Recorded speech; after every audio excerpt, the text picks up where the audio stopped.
Steve Prescott for me was somebody who gave 100% whatever he did. From schoolboy footballer to Super League star, Steve Prescott had an unflinching will to win.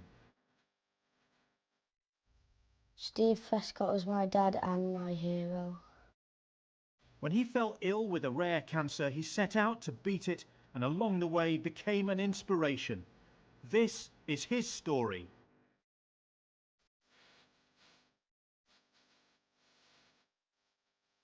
Stephen was 1 in a million. 1 in a million and #1 for St Helens and Hull, two of the clubs he played for, and who'll remember him every season from now on with the Steve Prescott Cup. It'll go to the side which finishes the season with the best aggregate score from their league meetings. Both sides paid tribute to Steve when they met in February, his brother Neil and sons Kobe and Taylor leading the teams out. And it was back when he was a youngster himself that Steve's love of the sport began.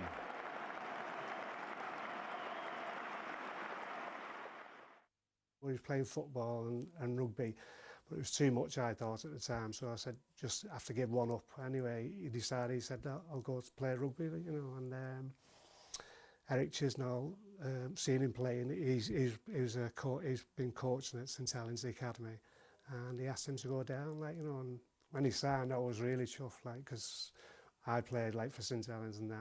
I was always told I wasn't big enough and I was never going to make it, but, you know, I had a little bit of heart and desire and I wanted to succeed, at the sport my father had done. He was always into his sport and he was always very, very competitive. He always wanted to win and, and I think him and all his friends were quite like that. I think he got all his friends into sport, so from a very early age. By the time we got a bit more serious, it was rugby then really for Stephen. So yeah, obviously weekends we couldn't go out like our friends were going out, so our social life changed quite a lot. We used to go to the cinema on a Saturday night, and I think that's when we become more serious, to be honest, because we sort of had to change our lifestyle for the rugby. Steve Prescott established a reputation as a fearless and ice-cool full-back. After making his debut in 1993, he made nearly 250 appearances for St Helens, Hull and Wakefield, and represented England and Ireland.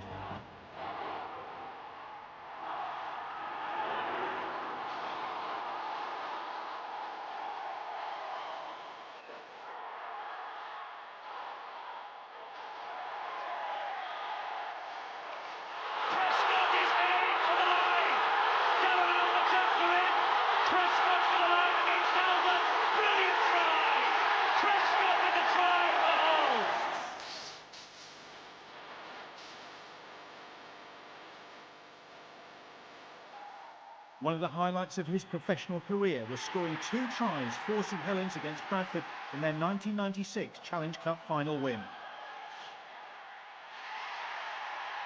Yeah, ultimate competitor, and that's, you know, one thing I've said all the way through is charity work. People mustn't forget how good a player he was. A bit like myself, he probably finished a bit premature with injury, but you know, you only look at his performances. I remember I was at a do celebrating his birthday, and he had a real running of, you know, Steve Prescott moments, tries, tackles, and you watch that and you think, what a player. He would never accept defeat and failure as a player, and same, you know, in his battle afterwards.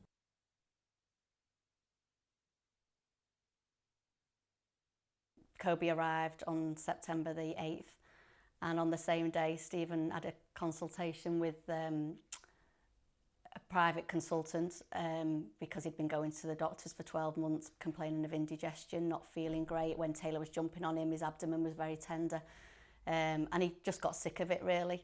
So on the day that Kobe was born, it just so happened to be his appointment. So he went off to that on his own.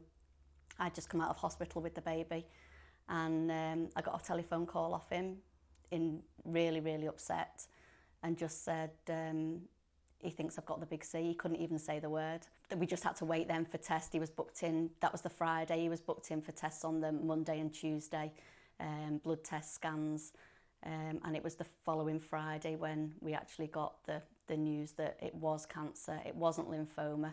They didn't know quite what the primary source of the cancer was, but they just told us that it had spread everywhere within his abdomen and it was metastatic cancer. And when Stephen asked the question how long he had left to live, they said, well, if you're asking if you're going to see your boys grow up, the answer's no. The cancer was pseudomyxoma peritoni, so rare it affects only about 60 people each year in this country. Steve's oncologist, Dr. Mark Saunders, explains how the condition would have developed. It tends to cause a slow growth throughout somebody's abdomen, and it produces a lot of mucus. And sometimes on scans it's very difficult to tell what the tumour is and what the mucus is. And often it has a very slow and progressive onset, in that patients just notice their abdomen is getting a little bit bigger. And I suppose you can think, are you getting fat? Or and it can happen over many months to a few years. And sometimes when you see people like Steve, is that you ask them, when do you think you noticed this first? And sometimes it actually can be many months or even a few years ago they actually felt it probably started. That's the lungs there, the liver here you were seeing. And all this is all the tumour squashing all the stomach being up in there somewhere. He didn't know which way to turn. He had no hope. They told him that it was inoperable. They told him that there was nothing that they could do for him. And then they just sent us home that Friday evening. Steve shut himself away, and it took a visit from an old friend from his days in Hull, Steve Crooks, now a Rugby Football League performance coach at Loughborough College, to encourage him to fight back. When I go around and Lindsay opens the door with Kobe, who's a few days old, and she just says, "You won't come out the bedroom." And he says, "That's it, I'm finished. You know, I'm not going to see my kids grow up." I just says, "Stay in the corner.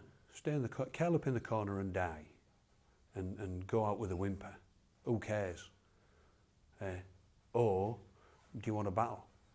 Do you want to challenge what's ever been said to you? Do you want to challenge what these medical people have said? Let's start a battle." The Prescott family moved back to the northwest, where Steve began treatment at the Christie Hospital in Manchester. I mean, you can either go two ways when when you're told devastating news. You can either go downhill, or you can fight and go uphill. And obviously, I'm going uphill. I've decided to get on with my life and try and enjoy it with my family as best I can. We talked about his disease, talked about chemotherapies and the side effects of the chemotherapy, talked about his scans, and he tended to take it all in. I think he obviously evaluated it in his mind and then made a decision himself about how he wants to proceed from there. In the meantime, the public had heard about Steve's illness, and they began to rally round. First with a bucket collection, then a series of events including an all-star match and a boxing tournament. Before long, the Steve Prescott Foundation was born. 18 months ago I was diagnosed with a terminal cancer, and I got loads of help from the rugby league community and the general public. Now I set up the Steve Prescott Foundation because I've received that help, and now I wanted to help other people. But this was going to be more than just a few charity events. There began a series of challenges, each one demanding ever more physical and mental strength and determination. Steve threw down the gauntlet, and his journey of incredible inspiration was underway. My name's Steve Prescott. I'm up for the challenge. Are you?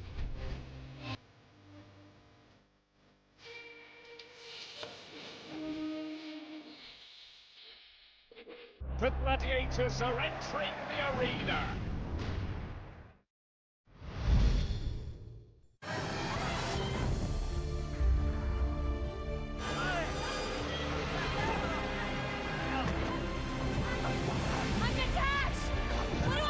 Gravity, available to rent now in Sky Store and also in 3D. He really is a genius. Side Ajmal there, trump card. That's the way Stain operates. Rises it through the offside. Tiny chance gone up round the ground. Malinga has struck. He's just clobbered them. Immense power. Join the stars of world cricket as they descend on Bangladesh for the ICC T20 World Cup, March 16th on Sky Sports.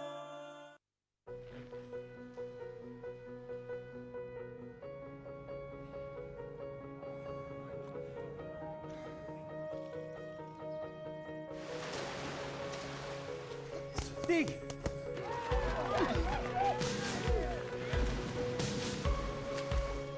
Sometimes you need to dig deep. Come on, everything you got!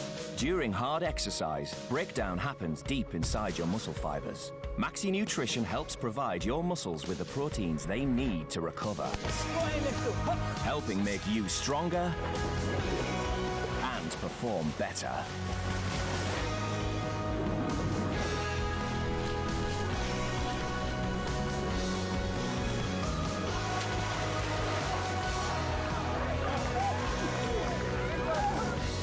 Maxi Nutrition proteins aid muscle recovery. Maxi Nutrition, you stronger. We're always late and it's always down to you.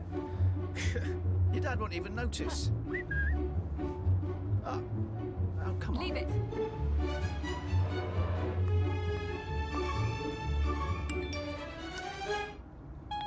Forgive him, he's an idiot. The Ford Fiesta featuring Sync with Text Reader to help you go further.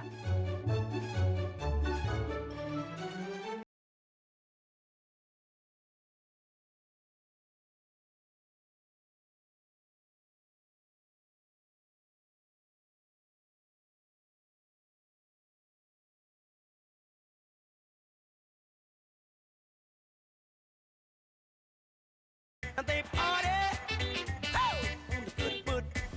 You know the dance on the good foot. On the good foot. Good man.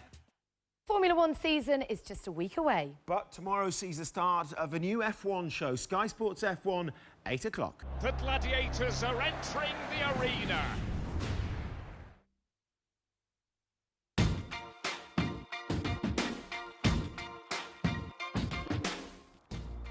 Steve and Lindsay Prescott and sons Taylor and Kobe looked like any other family walking in the park, but their lives had become extraordinary. On the day Kobe was born, Steve had been told he had cancer and he'd never see his sons grow up. But from that devastating day, Steve's life took a turn that would help and inspire many others.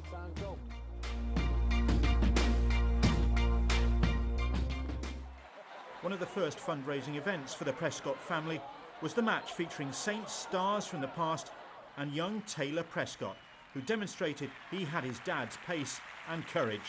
We kicked off and Terry passed it to my little boy, and obviously he run up with the ball. And I think Vila Matautia in the Saints team decided that wasn't the script that he wanted to follow, to be honest. So he came behind my little boy and gave him the biggest shove. And he was only 5 at the time. Give us a shove in the back, and to be honest, my boy hit the deck with the ball. He didn't drop the ball. He picked himself up, and I can just remember his little face when he picked himself up off the floor, you know, and he's blowing like mad. And this is not right. And he carried on. To all his credit, he carried on running, and to run 80 metres at Saints for a 5-year-old, it's quite an achievement really. And he went round me and scored and put a nice little dive on at the end. Buoyed by the support of the public, Steve decided to give something back, and his foundation was launched. The first challenge was the walk to the grand final at Old Trafford via every Super League town. Physically demanding and painful, but a spur that saw his challenges become ever more extreme. Each challenge was different. I would say Steve had an idea, I'd embellish it, we'd argue, and then we'd come up with the right result. Later on, got more protective of Steve, and there was some of the challenges I would say to him, you shouldn't be doing this. But the worst thing you could say to Steve Prescott was, you shouldn't do it, because he'd go ahead and do it.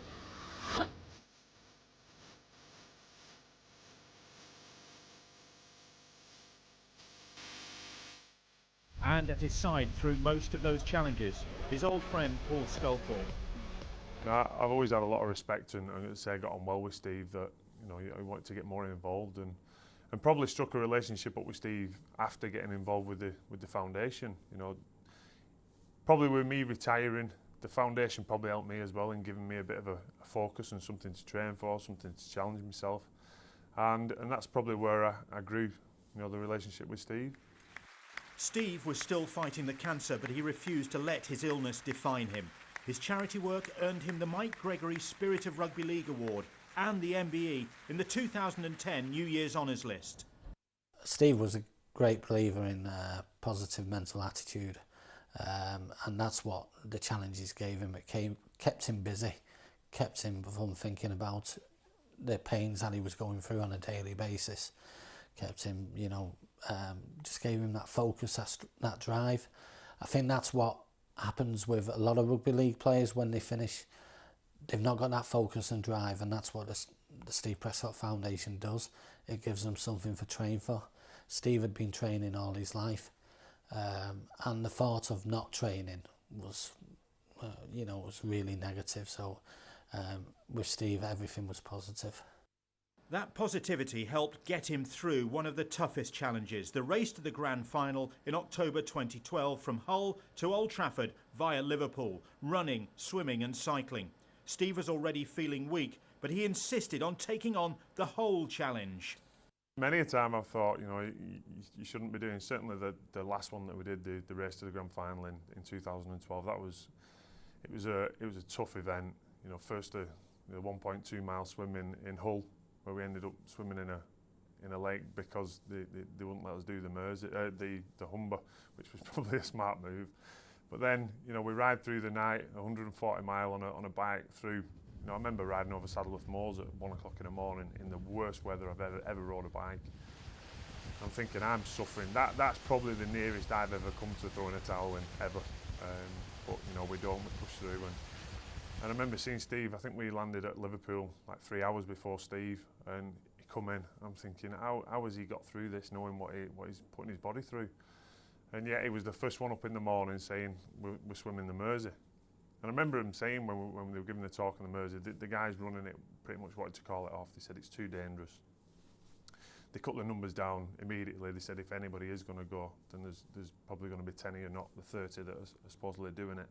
And Precky just said, whether you allow us or not, he said, I'm swimming it. He said, I'll take my own risks. And it's just the measure of the man. He'd set himself a goal at the beginning to finish this full challenge, and nothing was going to stop him.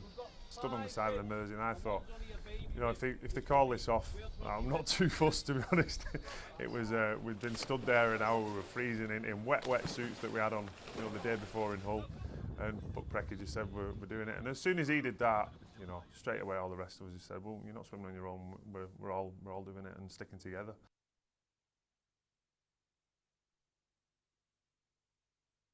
We knew that he had extensive disease. We knew that it was widespread, but he got on with it, and he didn't let it bother him to some extent.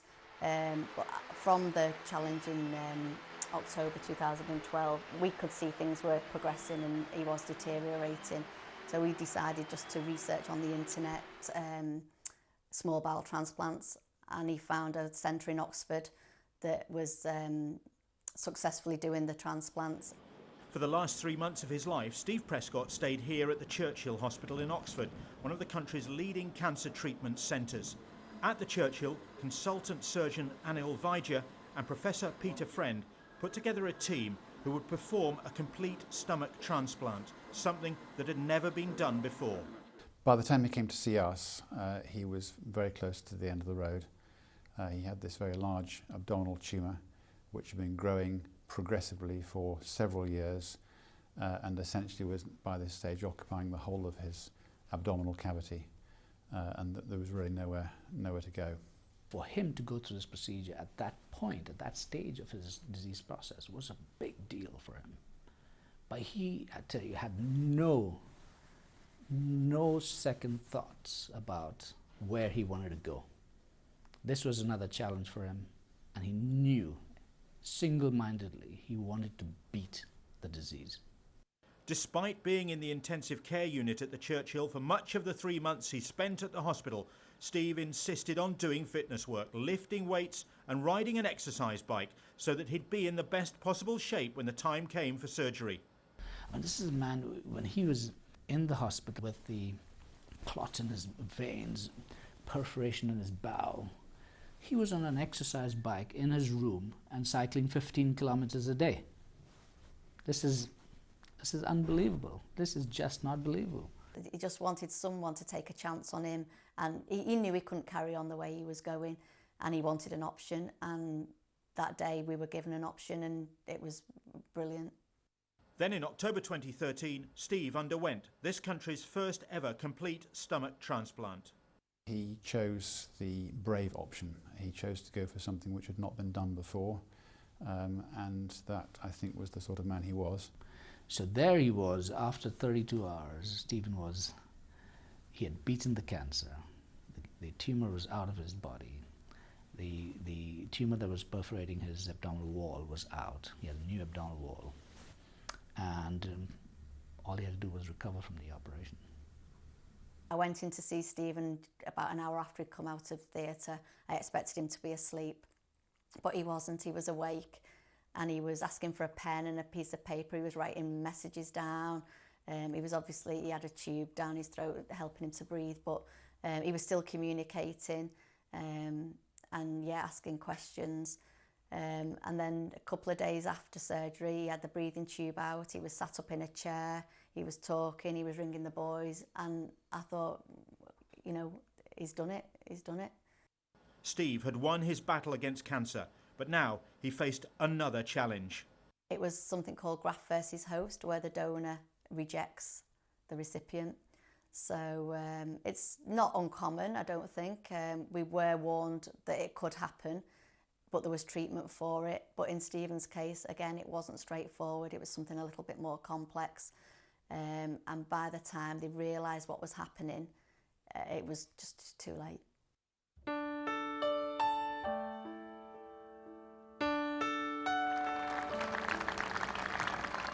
On November the 9th, 2013, Steve Prescott died.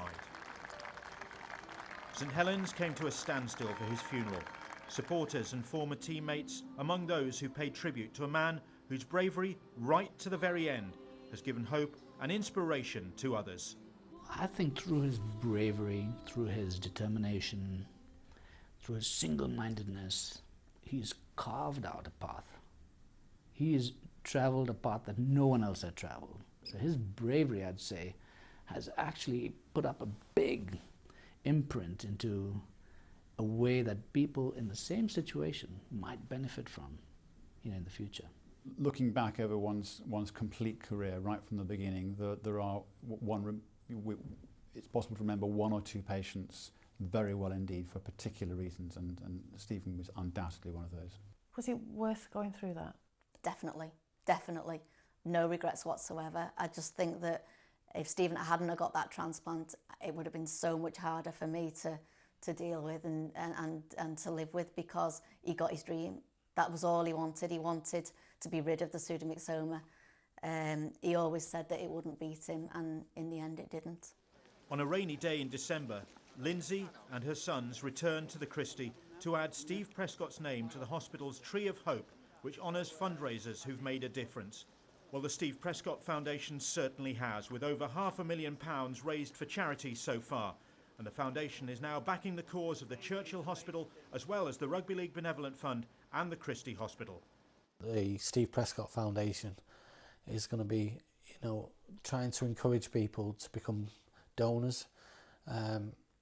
If Steve would have got a donor earlier on in the process, he may still be with us today. So, we're going to be actively getting behind people to become a donor, so that they have to opt out and not opt in, and hopefully that will save a few more people's lives.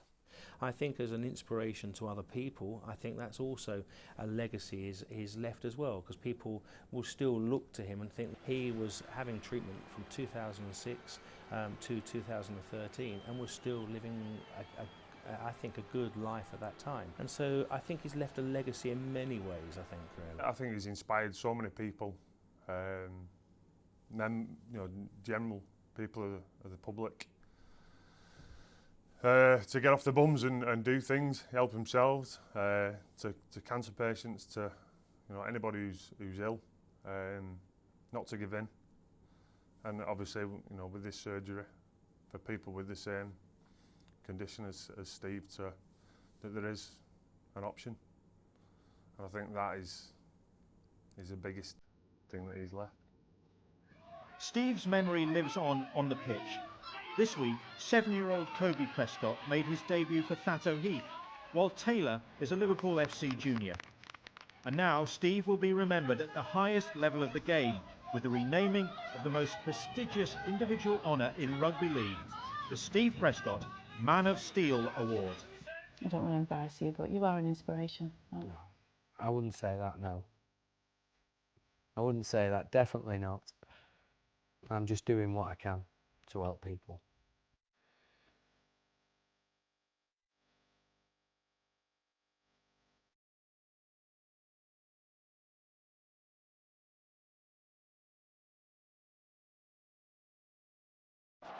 The Gladiators are entering the arena.